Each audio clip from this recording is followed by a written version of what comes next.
normalizing this idea that you can be as prepared and plan your camp routine like you would a patrol base.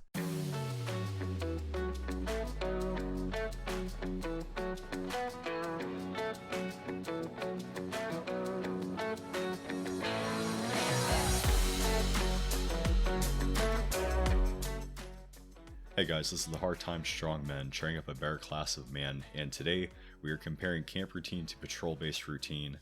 Our reference for today is TC 3-21.76, the Ranger Handbook, and today is a special episode because we are joined today by our newest co-host, Nomad. Nomad, say hi. Hello, everybody. Thank you for having me. I'm super pumped to be here. As you guys know, we've been working with Nomad last few weeks on some projects and pet projects that we'll announce in the future, but today we want to share our continued partnership and just a solidifying of the relationship. We're really excited to have you on to share your knowledge base, to just share your professionalism and your role in here. So thanks a lot, man. What are we talking about today? So I think the way to kind of kick this off, because a lot of people kind of do some of this camp routine stuff, and it's actually got a direct correlation to almost the priorities of work within a patrol base, but some people don't really understand it, or they don't even realize they're doing it. So I think for us to kind of break it down and then translate it to layman's terms would actually help the most people. Yeah, sounds good. All right, so a patrol base. Patrol base is a security perimeter that's set up when when a patrolling squad or platoon halts for an extended period. Should never be occupied for more than 24 hours unless you're in an emergency. And as a good rule of thumb, a patrol should never use the same patrol base twice. This is used as a formation to avoid being detected, avoid a patrol from coming under a pursuing force. It's used during a long, detailed reconnaissance. You use this patrol base as a tool to plan, to check on equipment, make sure you guys are eating and getting good rest. And you use this as a reorganizing, re-upping point for you if you're going to be infiltrating or performing consecutive operations. So everybody's aware this isn't one of those things where you're going to be like filling in HESCO barriers and like actually building a base. This is a temporary, you may dig fighting positions, you may not, but you're basically just laying down. Like that's basically all this is. This is not like building a freaking base in the literal sense. It's just hasty kind of thing. Right. And it's in the name, right? So it's a patrolling base. So this is this is a posture for rest, for recuperation, for maintenance, for planning, but it's an active space. It's purposed, and we want to highlight the similarities, like Nomad said, with camp routine. So setting up a camp in just a civilian context, because a lot of things that you do in a patrol base, a lot of these habits that you're building in this is very similar, if not the same as what you would do at a campsite. So, Nomad, you want to dig into that a little bit? Yeah, because arguably your campsite is your patrol base. Like we said, it's somewhere where you're going to hold up with your family. You could, for an example, instead of doing patrolling, you're like, okay, this is going to be our base camp, and we're going to do day hikes from our base camp, essentially, right? So you're going to leave stuff there. But again, in a civilian context, you may not leave half your family there to provide security, but you may leave, X or Y or Z from your vehicle because you don't really need it for that day hike, as an example, right? And you're always going to return to your campsite for rest, for recovery, for routine, all that stuff that we're talking about that you actually do cover in a patrol base. Yeah. Or in a lesser sense, example I can think of when we were on a retreat with some buddies, we were passing a guy that was looking over some backpacks when we were going down to a waterfall, and he just stayed behind to, take care of the backpacks. To exactly, quote unquote full security, right? I mean, it's the same exact thing. Our patrol base. Yeah. So it's, it sounds silly, and we chuckle, we laugh, but there are direct correlations between what you do in a civilian context, so in a preparatory or in a relaxed context, versus when you're in conflict, or when you're doing this in a militarized and a militant state of mind in that context, right?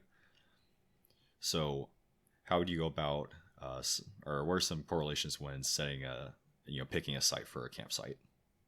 Yeah, so again, because referencing the patrol base like priorities and stuff for site selection, obviously in the military context you want it to be easily defendable, you want it to be in a less than ideal position. So the generic response that soldiers always referenced is you want it in like a swamp or somewhere terrible that the enemy's not really going to want to send a clearance patrol through. Yeah, it's going to suck for your guys, but you're going to stay alive. So on the flip side of that, for your normal, family camp routine, I'm not going to pick a swamp. You're going to like reverse your site selection to match your mission, which again is, rest, recovery, whatever day hikes your family's doing. And again, even in the site selection, before you're actually picking it, and I know we talked about this kind of before the recording, but whenever you're doing like a map recce, before you actually pick it, I know we were talking about this. I do this with my family. Before I pick the site that I'm booking online for whatever campsite, I'll actually look at the site numbers and decide which site is best for what I want, right? So as an example, I personally don't want to be the closest campsite to a bathroom. Yes, if you have young kids, it's super easy, but I don't want to hear everyone else at the campsite going in and out of that bathroom all night, right? Or I don't want to be the furthest from, I don't know, a water source. Or if I'm doing day hikes from my quote-unquote patrol base, I don't want to be the furthest campsite from where the day hike trail is, as an example, right? And these are all the complete opposite of how you'd cite a patrol base, but you're essentially going through the same like checks in the boxes. You're just reversing it. Right. Or another example, you don't want to be the first campsite in, so you have to hear all the cars coming in or people getting approached at their campsites. You do want to be close to to where like you're in a patrol base, but some other correlations. So when you're selecting a site for a patrol base, you want good cover and concealment, right? That's for a completely different context, but you don't want people looking into your campsite, right? So you want something with foliage, something where you have privacy. So all these little things, I feel like people are doing without realizing the context of it, or the correlation rather. Yeah, and then even the site itself I'll use as another example. So I like you brought up the, offers cover and concealment. So a lot of these pre-designated campsites may not have as much, trees as you want. But when you're setting up where your tent's going to be for your family, you may pick a better location on that set campsite, right? Like you said, to provide cover, to provide concealment, because I don't want people looking in. Yeah. Or I was thinking of another example. We just had Bush Platt on, and he was talking about when he went for a short day hike, and he just wanted to, I think, just spend the weekend out. But every potential site that he had map recce, and he was going to bed down, everywhere that he went, there were fire ants. Oh.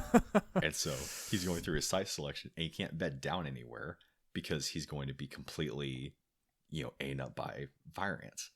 So, it's the same exact thing.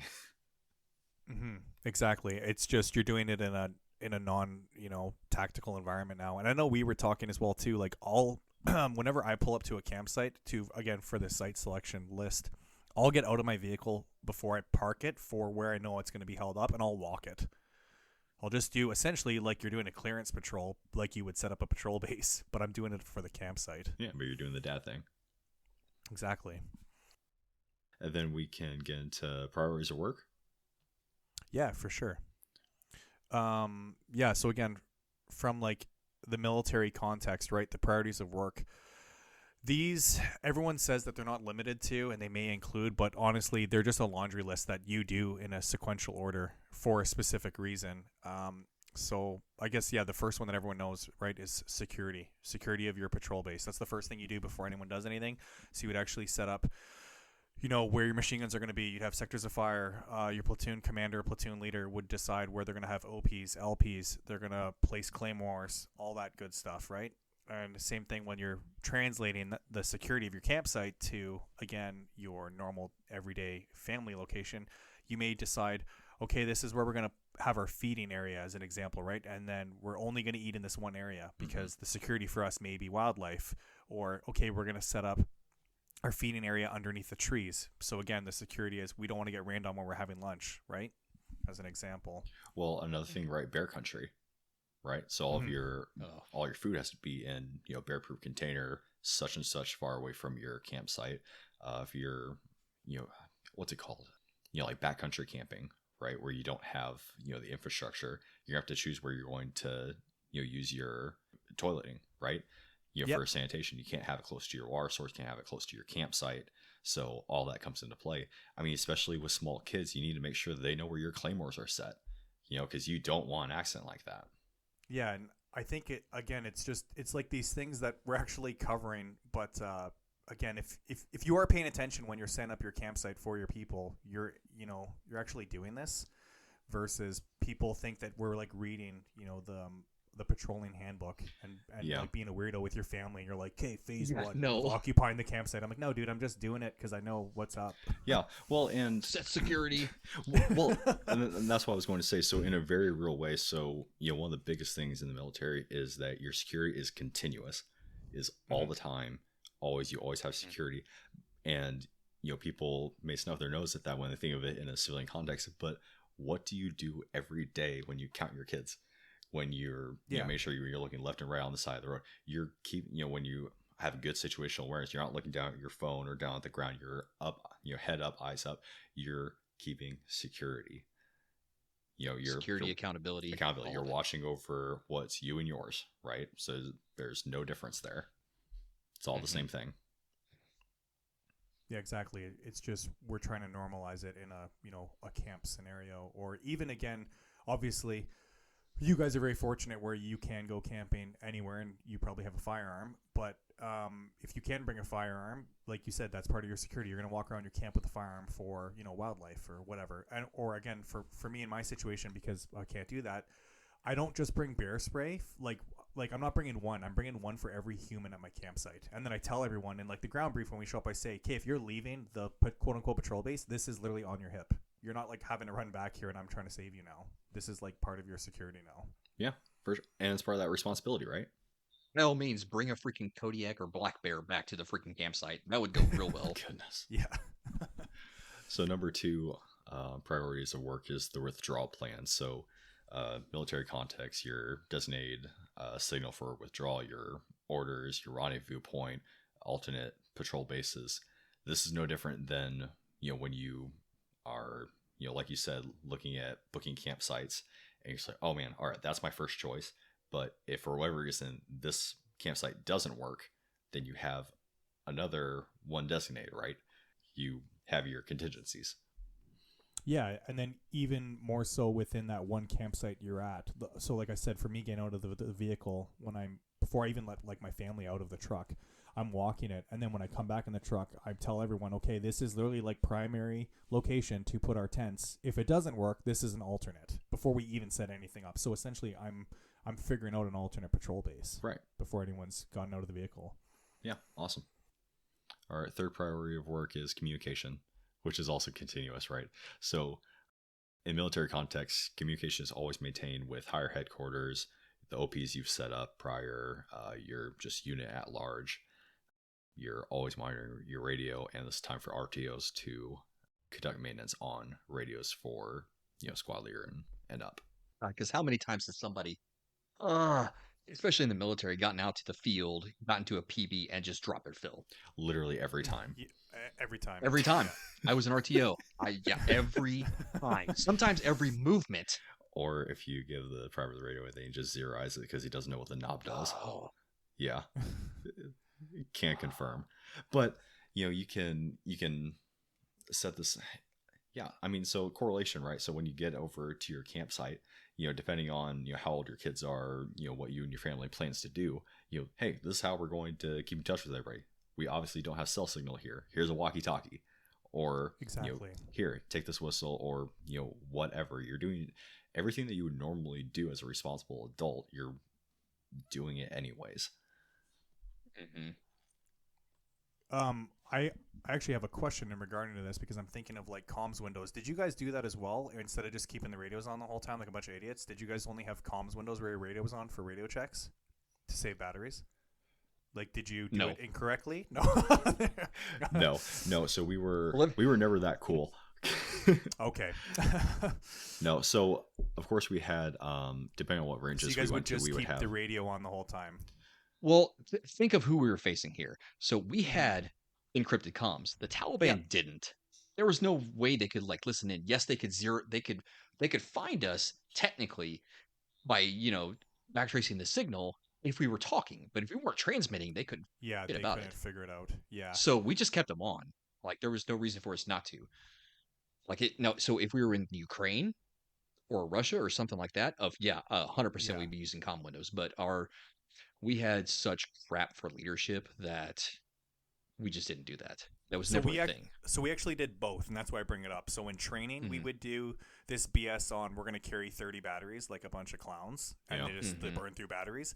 But then once it got to actual operations, or again, different units have different SOPs, but it makes sense to have a comm window because now you're not burning through batteries, right? You're like, okay, Yeah. the comm window is this time to this time, and I'm just bringing that up because again, the correlation to the normal campsite. I have one of those Garmin GPSs that has like the ability to text, and Okay. I can do SOS and all that stuff. So I use the same comm window even with the cell phone, like you were saying. Whenever I get to a campsite with whoever I'm with, my family or even like a buddy, I'm like, we turn off our phones and only turn it on whenever I do a radio check with someone else, like outside of that area. So essentially, I'm not burning through batteries in the same context that I would have in the military. That also changed. We also kind of did both. So it was more of a contingency plan. So if for whatever reason, say, hey, our vehicles went down, or say, hey, this, or this happened, then, you would resort to, your Okay. windows, Yeah. save battery, like you said. But no, we always, as a general rule, we always stayed on stupid. It was never a last resort. We did. There was one time. There was one operation I was involved in where we went out and actually set up, and we were out there overnight. We did do comm windows that time, but that was just because we were going to be out there for an extended period of time, and there was, unless we were checking in and there was something to report, there was no reason for us to keep our radio on at all. Okay. And there Yeah, were times where like and we all did of the our same vehicles thing. were deadlined. Like we Okay. got all of our vehicles stuck on a patrol, and we were told, "All right, send security. We gotta wait for the trucks to come and get us out." And we were there for like how many hours, man? Half minute, or the time that our freaking CO wasn't paying attention and got his vehicle driven off the side of off a road in Afghanistan, and it dropped and almost like paralyzed one of our gunners. Yeah, Because it landed on its side. I remember I got set in that security halt, and I was just sitting there, and fighting age male made finger guns at me, and then we got told that Taliban were in the area. Oh, I was like, "Oh, that's nice." And I look over at a hut that was next to me, and they had like a couple hundred wires going from the roof, like over the door. I'm like, "Oh, that's nice." Yep. I remember that too, because as soon as like that radio call came in, because I was in the B doc, as soon as that radio call came in, QRF was immediately just like, all right, let's get our shit on Yep. and let's go stage. Yeah. Great time to be alive. That was fun. Back on That was topic. fun. Anyway, yes. Yeah, I just think comms windows are a thing that again are overlooked because of. Oh yeah, yeah. Honestly, I think it's complacency. I think people are like, "Oh, it's fine. is. Like we'll keep it open," and that's what I mean. Again, in the normal everyday campsite as your routine, I'm like, I don't want to bring 9 battery packs in my rucksack. Right. I'm gonna turn off my phone, and I'm only gonna turn it on Yeah. to do a radio check with whoever I'm doing a radio check with, and then I'm gonna turn it off again. Well, how many people only rely on their phones? Like Most people. you were saying that Yeah. obviously you didn't say what trail that you're by, but you're by really popular trailhead, right? Where you live. So I always bring the 3, right? Like even today, like before this recording today, when I went out like 4 miles, 2 miles in, 2 miles back, I had a cell phone, a power bank in my ruck or whatever, and I had that Garmin GPS that has text messages to my girlfriend. I have SOS, and it has everything. And again, that's part of my like pace plan, right? But how many? Once I got out there, though, I turned it off. Yeah, a lot of people don't do that. How many They think people I'm just weird. go out there with their phone and then they're like, "Oh, I don't have signal." Yeah, most people. Yeah. Or how many people who are a little bit better than that, a little bit step above that, they go out and buy a, here in the States they buy a Walmart radio, but then they never program it. Mm-hmm. Like, yeah, you should be ashamed of yourself. As 6 raises his hand. I mean, it's programmed to local stuff, but Do you guys do walkie-talkies whenever you go out with like your family, Seven? Do you bring walkie-talkies at like your camp? Yeah. So we just bought a because I do that as well. we just bought a blister pack of radios. Like it's like 6, I think it's like FMRS radios, just little 5-channel ones, and they actually have decent enough range. I don't care if they break. Yeah, they do. So yeah, it's just I do nice the same about thing with my family. Yeah, it's just nice around the camp because if you don't have line of sight of somebody, you can and, there you go. Yeah. Or what, And then 5 miles on those things?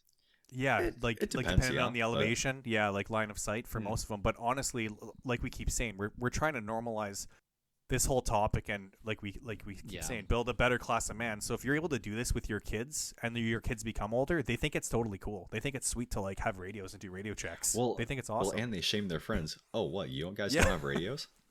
Yeah, you Like, guys don't do radio checks with your dad every hour on the hour, and you don't have cool call signs. you didn't give your dad a Gatwa? What are you doing? Yeah.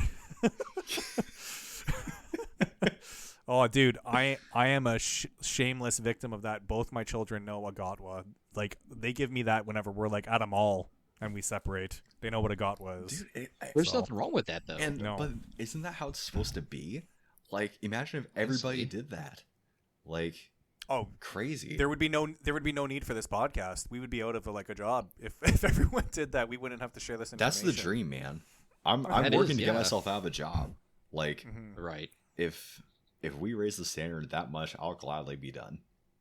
You know? Yeah. Yes. If every person I see in the backcountry has walkie-talkies and their 8-year-old knows a Gatwa, I will applaud them. Yeah. Oh, yeah. Awesome. So, But they don't, so here we are. and here we are. And we'll be here for a while, sadly enough. Yeah. So, moving on.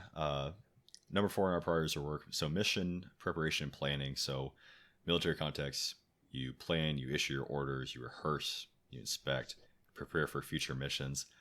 What are you doing when you get to a campsite and you say, hey guys, what are we doing today?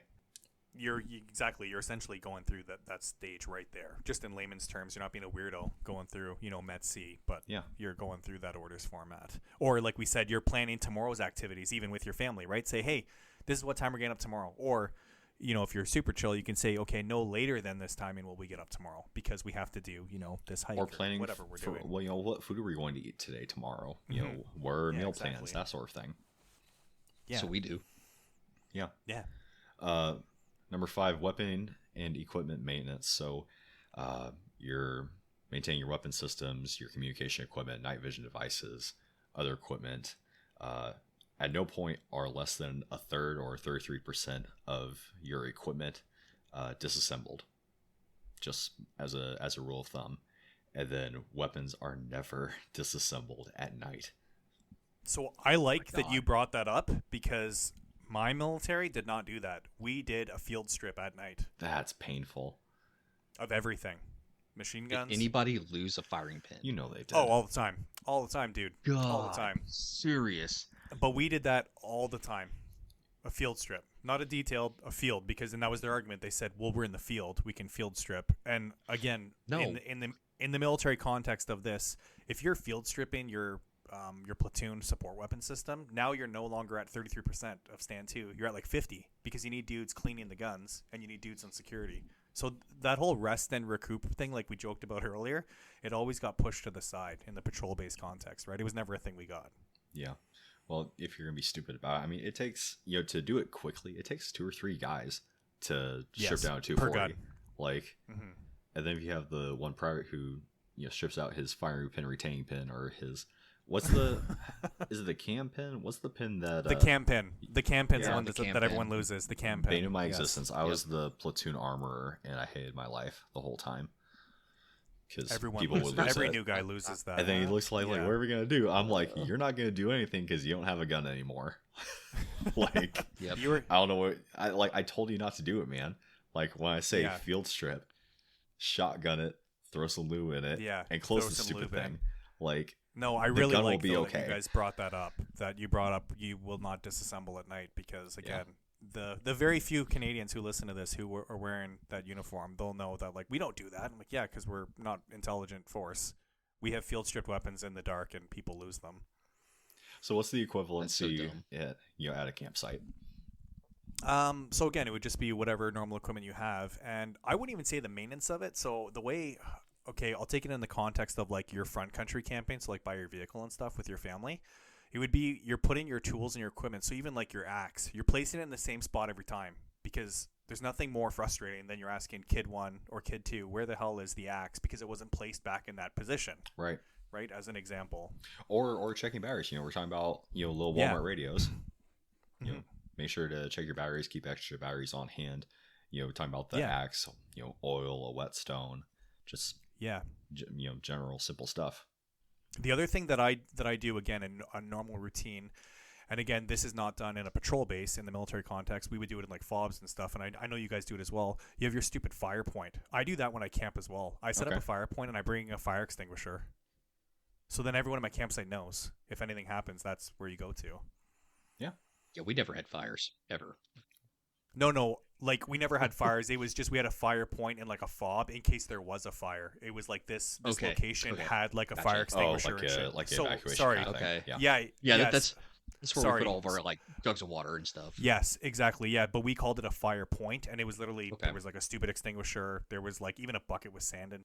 That makes sense. Like again in Canada, like it wasn't overseas. We obviously didn't do that. I just mean in any training context, we would do that. Not in a patrol base in like a fob, but I do the same thing at a campsite. I bring a fire extinguisher. I bring I don't bring a bucket with sand, but I have a shovel and whatever other stuff. Yeah. But yeah, so I guess that would fall under the maintenance and stuff too, right? And like you said, check in batteries for anything like your headlamps, flashlights. But again, if you had proper field craft prior to going out, you'd have full headlamp or full batteries on your headlamps before you even got camping. PCCs, ideally. PCIs. Yep. Exactly. PCCs and PCIs. Yep. I'm such a nerd. It hurts. Okay, number 6, water resupply. Jesus. Organize watering parties as needed. So your watering party normally carries empty canteens in a rucksack. Of course, before they leave, you ensure communication and a contingency plan for them before they depart. And a gatwa. Yeah, gatwas. But at a campsite, you need water too. So. Yeah, so it's honestly no different. You're gonna have a water, almost like a water point, and again, like that's how I've done it. We bring jerry cans or 2 refill said jerry cans for me, and what like I do when I'm typically outside, I bring those big water bladders that have like the gravity bladders. So you guys know what I'm talking about? That's what I'll bring. Yeah, and like I have 2. I have a dirty bag and a clean bag, and I bring that with my vehicle, and I have 2 jerry cans because I have 4 people in my family. So that's how I do it. Goodness, that's a lot of water. Do you when you do set these camping points, do you try to stay as close to like a stream or pond as possible so that you have a consistent water point? Yeah, so I usually pick that. Again, that's in like my site selection. And a lot of the campsites, again, for front country, like we won't say backcountry because backcountry there's usually always water. But even front country sites in Canada, either provincially or nationally, there's usually a water source there. But I will try and pick, like you said, I'll try and pick a site that's closer to water, and I'd rather be further from the bathroom, like Seven said, and I'd rather be further from the very first site for the same reason Seven said. I don't want people driving in and out. So that makes sense. Yeah, smart. Plus, you don't want to be smelling somebody's all night. Yeah. Smart. So, and again, that's just in the way that I plan it. But yeah, the water plan, just like we said, it's no different than the patrol base. You're normalizing it. And again, for most people when they're camping, that's not like the food thing where you need to like store your food out. Like I'll leave my water out the whole time I'm there. But if I leave the campsite, then I'm taking the water with me and I put it in my vehicle, right? Even if I'm doing a day hike, I won't leave my water point unattended. And then last on the list is mess plan. However, there's a lot that falls under this, so we're going to break up a little bit more. Mm-hmm. But specifically for the mess plan, at a minimum, your security and weapons maintenance is performed prior to this, right? So your equipment, your security, everything needs to be handled before anybody can eat. No more than half of your dudes will eat at a given time. And then you're supposed to eat 1 to 3 meters behind whatever firing position you've been set into. Did you guys actually do that though, realistically, or would you guys just eat in your hole? I was eating right on my gun. Depends on every time. I did that depends too. on how gun and ho your team leader was, but yeah. Yeah. And then would you guys eat would you break up the fire team? Like that's how you would eat? Like like one fire team would eat, or like half the fire team would eat? Yeah, so you'd be in your buddy team, so then one guy eats and then you switch on the gun. And the other guy covers. Okay, yeah. Okay, so it's the same thing. Same thing with you do with changing your socks. Yeah, it's 50%. Yeah, 50%. Okay. This week's episode is brought to you by FieldSeats.com. FieldSeats.com is an e-commerce, federally licensed firearms dealer. They provide virtual reviews on brand new firearms, and at the end of the review, they give away the firearm being reviewed to a lucky attendee. Each item reviewed is given away for free as part of their promotion for purchasing what they call a field review. Currently, they've got field reviews up ranging from $20 for a brand new Smith & Wesson M&P Shield 2.0 to $65 for a new Galil Ace Gen 2. Each review is limited to around 38 people, so your chance of winning the giveaway are so much higher. Use code STRONGMEN to receive 10% off your entire purchase at fieldseats.com. Be sure to check out their Instagram and Twitter at FieldSeats if you want to go ahead and give them a follow and see what future items they have coming down the pipe. Thanks for your attention, and let's get on with this week's episode. All right, and then in a camp context for mess planning, that is obviously different if you have children. Yes. Because your children aren't going to wait for you to get everything done before they eat. No, but you can almost double down in what we're saying where, again, if you broke down the adults in your campsite, they're doing the other stuff in your patrol-based routine, and then the other adult is in charge of the mess plan, if that makes sense. And that's kind of how I did it whenever my children were younger. That's how I would do it. Yeah, that makes sense, right? So share the responsibility. Mm-hmm. Yeah, and then you can kind of break it up as you see fit. But and again, even if you don't have children and you're setting up your normal campsite routine, your mess plan is going to be in a different order. But I think it's good to highlight it because I know I was actually having this discussion today with my oldest about how a lot of people when they go camping, they're like super dirt squirrels. And I told him I saw this in the military in patrol-based routine. Dudes were not performing hygiene. Because it's so on the bottom of the list, they're like, I want to sleep. Dudes would skip it. Yeah, not good. That's not good. We'd have dudes. No. So we worked with vehicles sometimes, and we'd have whatever dude was the driver. He'd be in his little hole with all his snacks, all his hygiene, everything, and sometimes you wouldn't see him all day, and it's like that's not great. So. No, hygiene and that sort of thing, just from a medical standpoint, will get you worse than anything. 100%. If you don't take care of your feet, like I've seen some nasty nonsense that could have been easily avoided. Yeah, and like I'd see a lot of dudes take care of their feet, but they would skip on like what we called it bird bathing. I'm sure you guys called the same thing, right? Bird baths. Yeah. Okay, so. If you were to actually do it properly, because I think that like this is an important topic to bring up, and I'll reference the British military because they do it extremely well. It's super ingrained in their patrol-based routine. They actually like boil water within their battle buddies and get hot water and bird bath properly, and they're boiling that water while they're eating. So it's in that time frame. They're actually banging out both at the same time. That's smart. Which again, we didn't smart. do that here. We were super lazy in some units. Other units, we did do that, and it was just very different. But again, in the normal context of with your family, when I was talking about this today with like my oldest, I was saying, yeah, after we eat, you totally could boil water and bird bath because I've done it camping with them, and they thought I was weird when I first started doing it. I'm like, yeah, but I'm going to sleep now and I'm clean because we've been hiking, right? And like you said, it's a huge hygiene thing, right? Well, and think about if you don't do hygiene before you go to bed, whatever sleeping bag, whatever sleep system you're in, yes, you're dirty in it all. Just covered in that filth, and you're just sandwiched in all that. Yeah, and depending on how many days you're there for days, weeks. I mean, no. This actually leads into the conversation the three of us were having like offline way before about.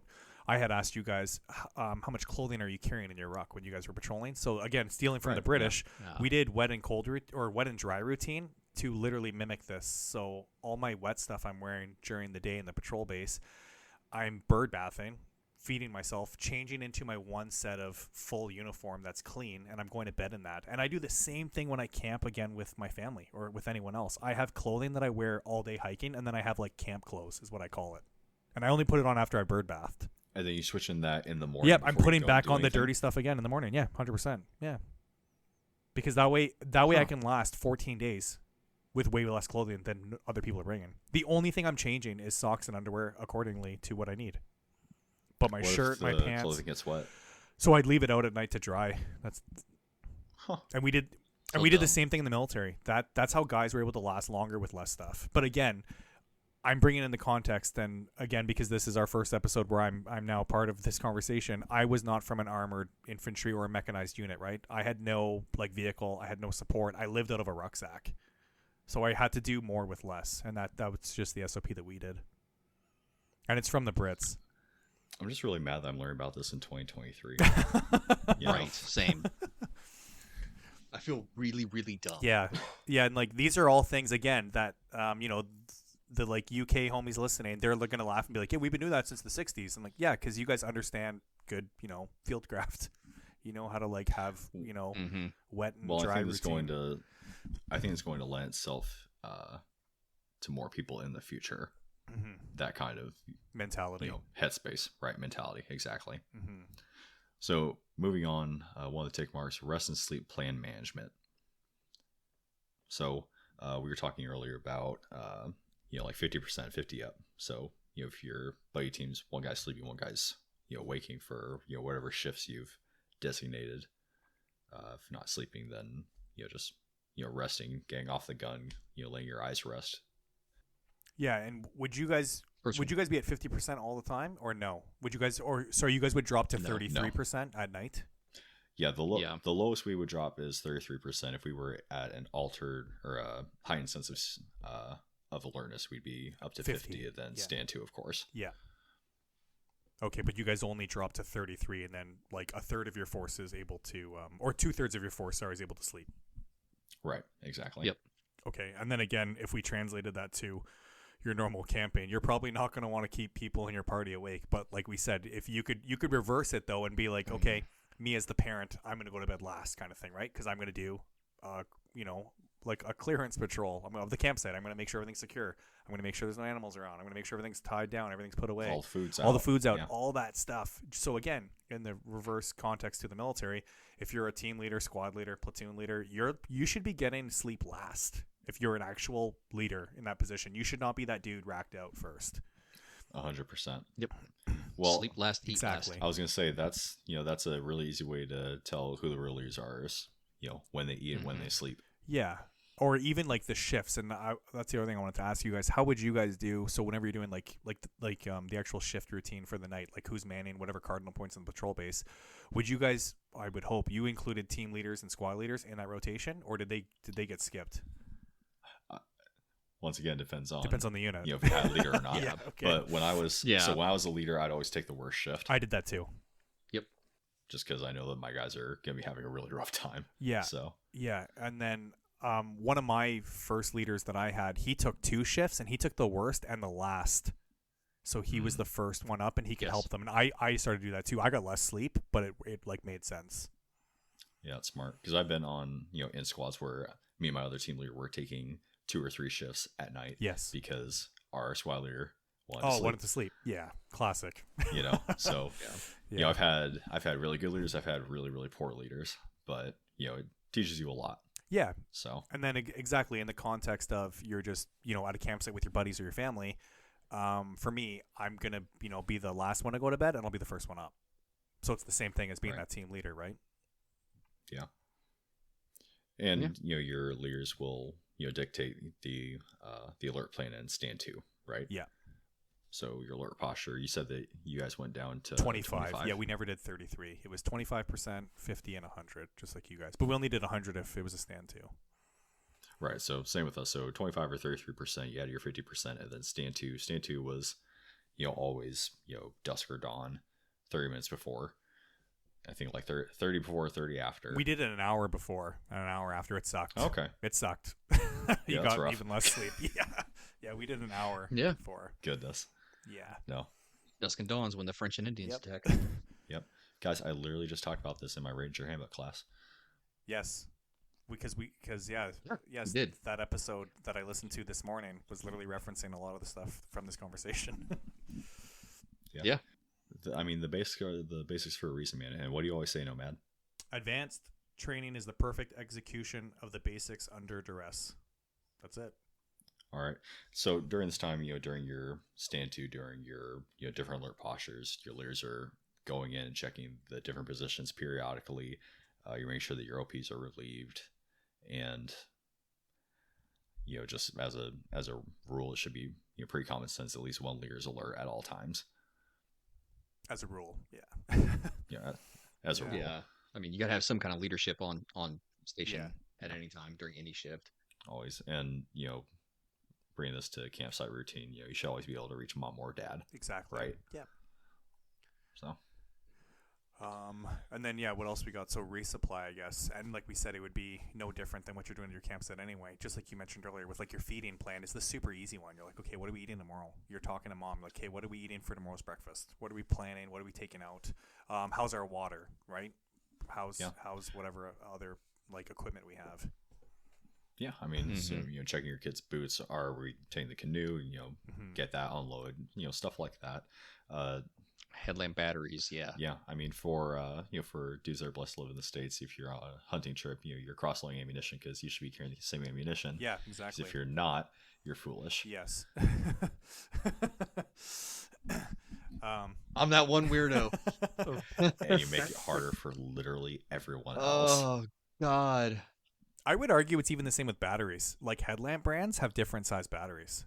Yeah, right? It's true because some of them are AAA. Most of them, like a lot of good brands. I didn't learn about, but then other ones are doubles. 18650s till I hopped on IG. Yeah, right. And then other ones are different brands of or different size. Sorry, of batteries. So yeah. Yeah. So again, that's all things you can take in your resupply plan on. Okay, what do I need for tomorrow for batteries or whatever? Exactly.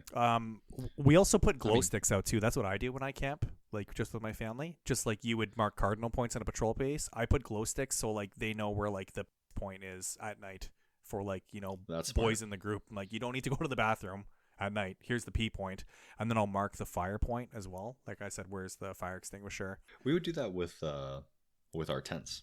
Yeah, like the tent. The actual tent guidelines. Yeah, you guys would put the glow stick. Put on there, so yeah, you're not eating crap in the dark. You're not tripping over things. And then I do the same thing, but I would just pre-mark glow sticks on other points as well at the campsite, right? Especially if it's big. Like I said, the point's a big one. Where the fire point is, where the food may be, or where the food was, or whatever, or the feeding area. Be like, hey, if you're gonna munch, you got to eat over here, kind of thing. Right. That's smart. Yeah.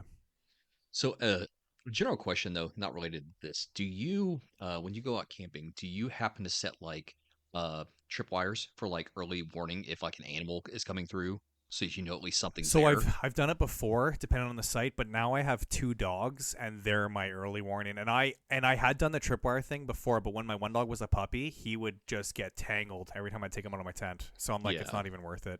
So I'm like, he's like my early warning, but I could definitely see the benefit of that, especially again, I don't have a firearm when I'm out, so yeah. I'm like limited. With like tripwires with like noisemakers or flares or something like that. Yeah, for sure. But no, I used to before, but now that I have 2 dogs that are like 100 pounds, and my one, the male dog's a psycho. Like he hears anything and he's freaking out. So I'm like, yeah, he's on like defensive mode. That's how my female is. Yeah, all the time. So it's a great energy. Yeah, especially with like kids, right? And you guys know, like animals with kids, they're like extra alert. And it's awesome bringing dogs out camping. Those guys could be your 50% all the time stand too. You could sleep and your dog's ready to go. So they are. Yeah. They are. I mean, and that's the thing, we rely so heavily on sight, just as a species. For dogs, it's almost the complete opposite. They rely on their nose. Yeah. They rely on smell for everything. Or their hearing. Their hearing's like way better than ours. Yeah. Yeah. Yeah. It's dumb. And then obviously, if we were talking in the military context, some units do have dogs with them, but they have muzzles on them when they're in the patrol base because you don't want the dog going crazy. But again, in a normal conventional side, you might not have a dog with you. But we did do stuff with dogs, but we had like dog handlers, and they were like attached to us, but they had a muzzle on them for that exact reason in the patrol base to keep them quiet. But we did too, but they did not have muzzles. They were terrifying. Yeah. Pork, nom nom. Yeah. We stole some good old Belgians. We stole some puppies in Afghanistan. Yeah, we did. For mascots. Yeah, we did that too. I know nothing. I know nothing. And then, last but not least, obviously, please don't let this be the least of what you do. Sanitation and personal hygiene. Yes. So, your leaders and mechs, they'll prepare and mark a slit trench, where you'll, urinate, defecate.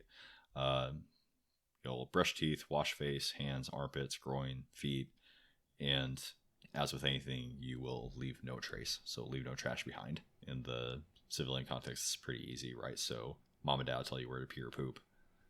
Make sure that their kids brush their teeth, you're washed. Something that isn't as focused on in just normal day-to-day life, which should probably change is your feet. Yes. Because that's often overlooked. You get these 12-year-old, 13-year-old boys with, nasty, athlete's feet, that could be easily avoided. Just, check on your people, kids. Dirty children. And then, it's the, leave no trace. That's the campfire rule, right? Leave the campsite better than you found it. Exactly. Yeah. And cold. Yeah. And then obviously, right, for the patrol base, you want to leave no indication that you were ever even there. And the same thing for the campsite. Yeah. Right.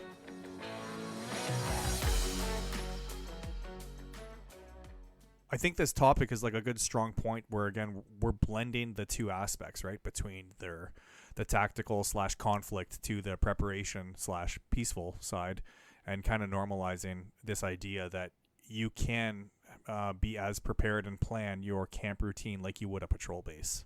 Yeah, 100%. And we, our mission statement to train a better class of man, right? So we're trying to blur the lines here as much as we can safely do, right? So this shouldn't be anything new to anybody. This shouldn't be groundbreaking stuff because you're doing it anyways. So just kind of, like you said, demystifying it and putting a name to the stuff that people are already doing. Mm-hmm. Yeah, and I think, again, now that the three of us actually have it out there for people to reference, it's essentially we're calling camp routine patrol base routine. There's no difference. We're just changing the terminology. Yeah, and your priorities are different depending on what context you're in. But again, you still have a checklist you're going through, and then even.